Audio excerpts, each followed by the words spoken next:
Howdy, folks. Woody Walls from NeedCoffee.com here. Freaking out the person who just pulled in to the right of us. Going, what is that man talking to that woman for with a thing in her hand? It's called a camera. Hi, we're here for another Wayhomer review, and I can't pull out because there's an entire family in a minivan getting out behind me. Hi, guys. And the kids are like, what is happening in the car over there? And the mother's like, they're probably shooting a porno. Keep moving, keep moving. So here we are. We're back for another Wayhomer for the uninitiated. Here's how it works. Try not to shake the camera. What do I not pay you for? For the uninitiated, here's how it works. I've just left the cinema. That's that over there where those freaked out families going. And I've seen a film, and I've just walked out to the car, gotten in, and I'm going to tell you about it on my way home. And the film we're here today to talk about is My Week with Marilyn. And no, I'm not going to do the thing. I just taken off my sunglasses because it's starting to get dark. Okay, so, My Week with Marilyn. What can we say about this? Okay, so basically the shot is this.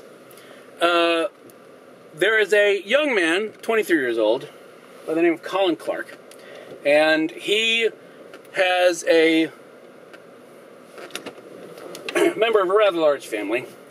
And decides that instead of becoming a doctor or a lawyer or any of the other important things that everyone else in his family does, he wants to go and join the circus. In other words, he wants to go and be in the movie business. Not necessarily an actor, he just wants to be involved in the production. So, through a combination of sheer determination, willpower, luck, and the fact that he had previously met Sir Laurence Olivier, he gets the job working with Sir Laurence Olivier, played by Kenneth Branagh. And basically because the next film that they're working on is one with Marilyn Monroe, who is coming to England to shoot it. And over the course of the production, because he becomes third assistant director, which is basically a highly educated, no, I need these, I may need to put them back on. Thank you, though. This is just insane. It's all insane. It's all at 6s and 7s. All right, so basically, over the course of the production, Marilyn befriends him. It's a nice way of putting it, and it really is just a nice way of putting it. It's not. I'm not trying to be euphemistic, and that's pretty much it. So they literally have like a week of interacting with one another. So, what are you doing? Hang on a second. Let me get out of it. You're welcome. Welcome to Atlanta. So anyway, these are the hazards of doing a Wayhomer. All right, so basically, good God, I might be shooting it. Anyway, so here's the deal. So there's your synopsis, as disjointed as it was. So first of all, let me say this. As I said in one of the Stuff You Need to Know features, when I saw the trailer for this, with Michelle Williams playing Marilyn Monroe, I said, there's one of your Best Actress nominations right there. Okay? I didn't even realize that Harvey Weinstein was involved, which basically means that, yes, he knows how to get people nominated and pictures nominated more than anybody else. So there was that. But it was just, it had that Oscar smell about it, if you know what I mean. And not to say that it wasn't a deserving performance, but just based on the trailer, I could go, wow, yeah, she's totally going to be in that. So I kind of approached the film in the same way that I thought about, say, The King's Speech, in that when I first saw The King's Speech, I knew the performances were going to be good, right? You know, in that case, you had Colin Firth, you had Jeffrey Rush, and you just go, okay, yes, I can see where the performances are almost guaranteed to be rock solid. But you don't know about the film itself, right? So, anyway, pretty much the same thing here. Based on the trailer alone and the cast, I just knew the performances were going to be completely rock solid. But then you throw in the fact that it's such a well-executed film that is dealing with simultaneously a lot of different things, and yet they all kind of revolve around one thing. And a lot of different things because, yes, I mean, you're talking about being young and being innocent and being naive and first love at the same time that you have, fame and art and acting and having achieved what you thought you wanted to achieve in the case of Marilyn, yet still being profoundly unhappy, and all of the other baggage that goes along with the Marilyn Monroe story that we all know. So you have lots and lots of different things going on, and yet it all still revolves around the notion of heartbreak, because it is something that seemingly every character in the film is going through in some form or fashion. They are all in some phase of it, either pre, post, or during. So it's actually quite fascinating just from that standpoint before you get into the performances. Now, the performances, first of all, let me say, Judi Dench is in the film, and I don't know about you, but no matter what role Judi Dench is in, even if she's being the most profound bitch, I want to hug Judi Dench, because she just seems, I know that she just seems so profoundly, huggable. Like, she just, I hope that when we finally do meet, because I know she watches these things, that she just is as sweet as she seems to be, because she just seems so lovely. And if you thought you wanted to hug Judi Dench before, I mean, even in M mode, like James Bond, like, you still go, oh, give me a hug. But in this, you're seriously going to want to hug her. In fact, I've come up with a brilliant idea to fund whatever thing she wants to fund. She could just do the Hug Judi Dench tour, where she toured wherever, and people bought tickets to just come up and give her a hug. And she would make boatloads, right? That and the James Earl Jones reads the dictionary tour. I mean, they could be on the same bill, and it would be great. But anyway, so she's in it. She's wonderful. All the vast cast of people that are in it, like Doug Ray Scott as Arthur Miller, who I didn't even freaking recognize. Dominic Cooper is good. Toby Jones is good. And so you've got this fantastic kind of ensemble.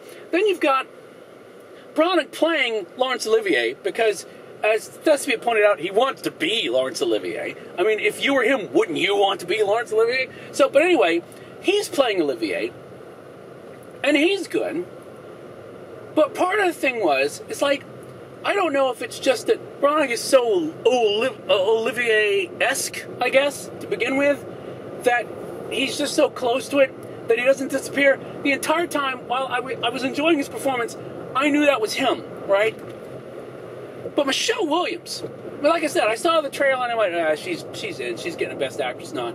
And I knew that just based on politics and how Hollywood works and how the Weinsteins work, I just knew she was going to be in, right? Just like I know that, Albert Nobbs, oh my God, I've completely blanked on her name. She's going to be in as well. But let me tell you something. She was Marilyn Monroe. I mean, to the extent that I was sitting there watching it, just forgetting that wasn't Marilyn Monroe. If that makes any sense whatsoever. I mean, logically, intellectually, that makes absolutely no sense. But she was delivering the performance so well. I mean, it was like, and there are two completely different parts, but I mean, the fact that she did her own singing reminded me of the first time I remember that being such a big deal was like when Val Kilmer did it for The Doors. And though intellectually you knew that it wasn't Jim Morrison, and that was Val Kilmer up there, he was kind of Jim Morrison, you know what I mean? Just like Michelle Williams is completely channeling Marilyn Monroe. I was totally convinced. Now, granted, I haven't spent a lot of time with Marilyn Monroe, but from what I can tell, that was Marilyn Monroe. Or it was, like, for example, where you see a film long ago, and your memory of the film is what endures rather than the film itself. If she's not playing Marilyn Monroe, she's, by God, playing what we all think Marilyn Monroe is, if that makes any sense. So either way, it's freaking brilliant. So I was very happy with her performance. But like I said, more than anything else, well, not more than anything else, because I was very impressed with her performance. But I was just impressed with the package as a whole, because I'm so pleased with how deeply affecting it was, and how much it had to say about all those many things, and said it in that way that, if this makes any sense, where you kind of know that it's being said, if that makes sense, but you don't care, or it's so subtle, or it's so seamless that you're fine with it. Profound lines are said, but they're not said in such a way that you go, nobody on earth talks like that. Instead, it's like those times when someone does say something that profound and interesting, right? And you just marvel at it, because you go, wow, that seems like it should be in a movie, right? We've all had those moments where you just, you literally look around and go, where the hell is the cameras, right? So that's what's happening. So I'm very pleased with the film. And I would say, in a perfect world in which the Best Picture category wasn't meaningless because there were 10 nominees, where basically you just know that, you got in. How sad is that to go, well, in any other year we wouldn't have been nominated. But because they, expanded it, because the nomination is supposed to be the big thing, it is 10 of us now. So, yes, it's going to be nominated for Best Picture. But in a real category where there were 5 nominees like they're supposed to be before it turned into a joke, I think it would still be nominated. And I think it would still be nominated even without Harvey Weinstein pulling the strings. Because that's how good a film I think it is. And if it wasn't nominated, it would be one of those films that you got pissed off because it wasn't nominated. Because that's how good I think it is. So I'm actually very happy with the film. All the way around. It wasn't a perfect film. I think, if anything, the times when I could see the seams in what was going on, but I didn't care, in the same way that, you're watching them filming a set and you can see that there's flats being used. But it's just like the fact that they do a reference to The Tempest at one point, about the whole thing being a show, about the whole thing being a circus. You don't care, just like we're watching the film knowing that it's not actually Marilyn Monroe, but I didn't care. So maybe it's actually Maida Brilliant or something like that. I don't know. Anyway, very happy with the film. I give it easily a solid 4.5 out of 5 cups. Very pleased. And I would say, if you're the sort of person who gets into Oscar season and you like to see the contenders, because you like to just have a knowledge of what's going on about it, or you just really like great cinema, or hell, if you like Marilyn Monroe that much, or hell, British actors, because there's a ton of them in this, and they're all good. Definitely catch it on the big screen. Definitely catch a matinee. Now, I know that's 86% of my audience that I've just said should go see it. The other 14%, you should see it anyway, but wait for DVD. Don't worry, it will, if they are smart, they might have it out in time for the Oscars. I don't know, because I don't even know when they are anymore, because I don't watch them, because the Best Picture is a joke. And I can guess what's going to happen 95% of the time.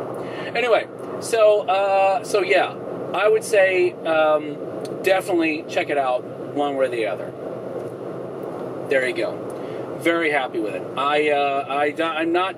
The names of the writer and the director did not ring a bell with me. I'll probably look them up on the IMDb, because I don't really prep for these things. I like to go into them fresh, i.e. stupid and ignorant. So I may look them up and go, oh, he's that guy. But they're fantastic. Very happy. So there you go. I think that's it.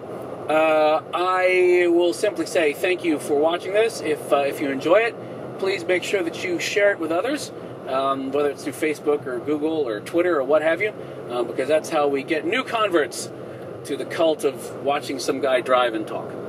And I'll mention again, because this is the season for such things, if you are going to buy stuff through Amazon, one of the ways that you can support the site is by buying stuff from Amazon through us. You're going to be doing it anyway, because who wants to go? I mean, look at this. This is traffic. People are leaving work and going shopping. Why would you be out on this unless you were being filmed? Honestly. So, you go to Amazon, go to needcoffee.com/Amazon, look for the URL that's going to appear on the screen about now, and just go there. And it's very simple. It takes you right to the front page of Amazon, and you can do the shopping you were going to do anyway. And I thank you in advance for that. Those of you who are doing it, you are helping us more than you know. So we will see you next time on the Wayhomer Reviews. And to Dame Judy, I look forward to my hug. Bye.